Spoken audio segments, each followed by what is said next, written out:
best of the Evan Williams for now. Do you hear the rain? It's magical. It's comics and shots, a completely improvised semi-comedic music by Howard Stern's Mick the Nerd, aka YouTube and TikTok's Mick the Man, aka Mick the Maverick, aka Blue Emu Foot Cream. It'll make 'em feel good.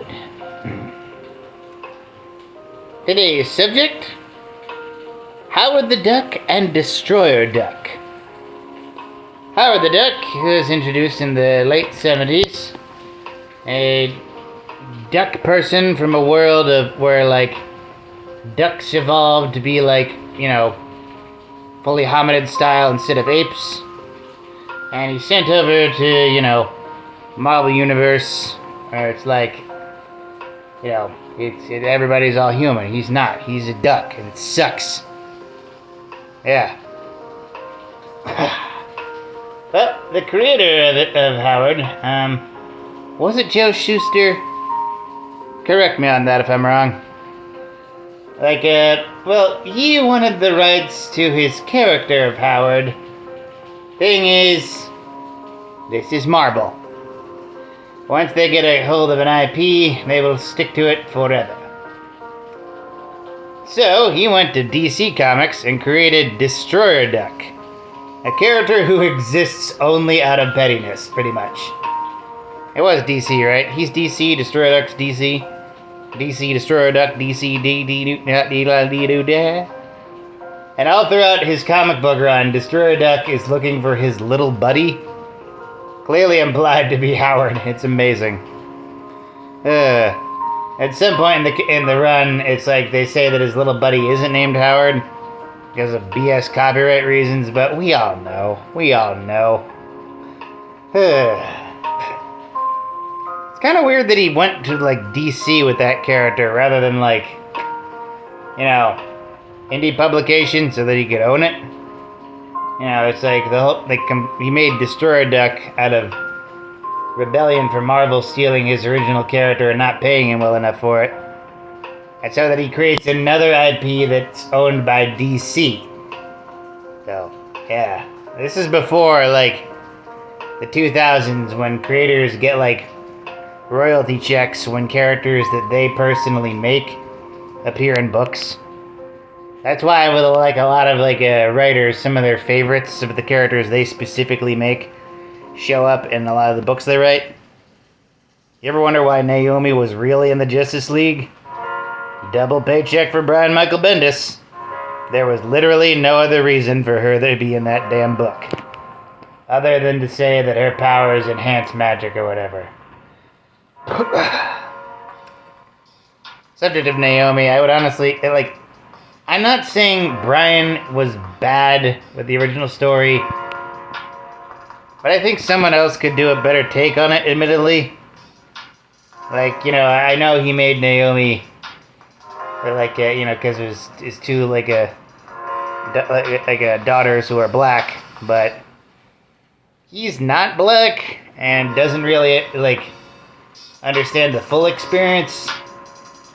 Characters of color are great, but we also need writers of color just as much, you know? Yeah. And also less big writers who keep bragging about how, like, they made the first something character in comics, Neil Adams. Ooh, I made John Stewart. Yeah, well, we remember how he was written back then, too. Ugh. Seriously, early John Stewart was not the best. It took a while for him to get to be the badass you know him as today.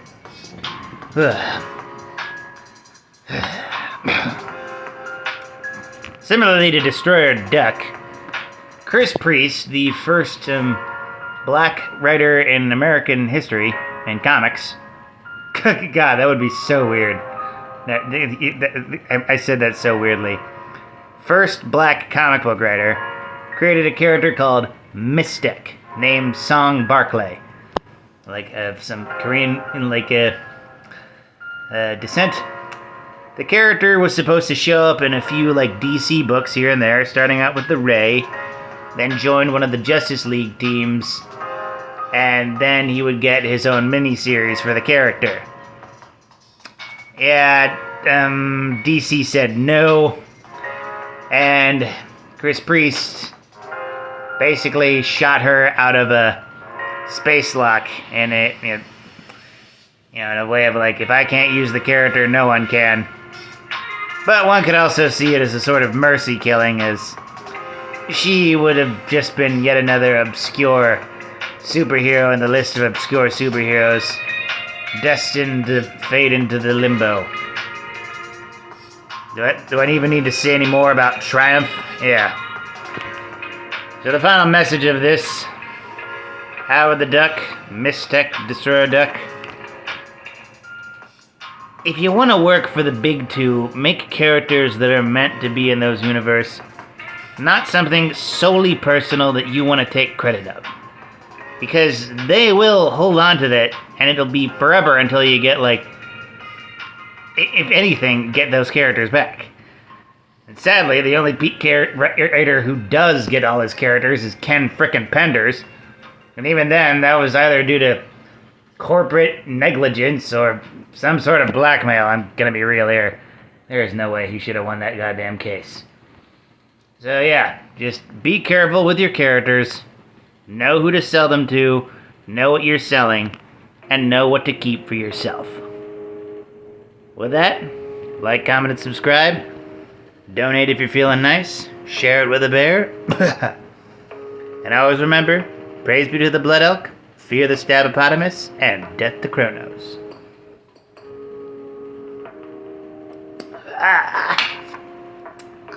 Warm. I'm a sweaty boy right now.